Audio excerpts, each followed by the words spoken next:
Want to prepare for your exams using your mobile phone? Then you can now do it easily by making study notes using this awesome tool called Getmind.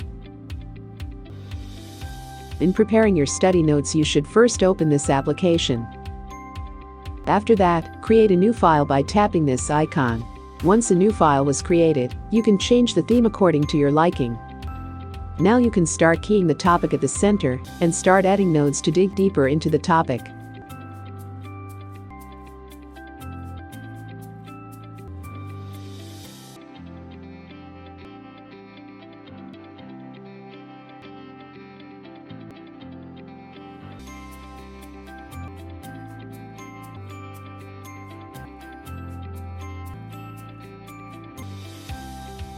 To add more details, simply add more nodes until all of the details about your topic was covered.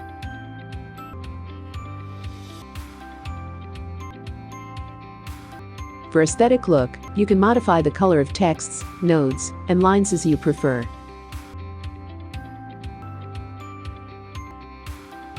To save the file, just tap the menu icon and then tap Save.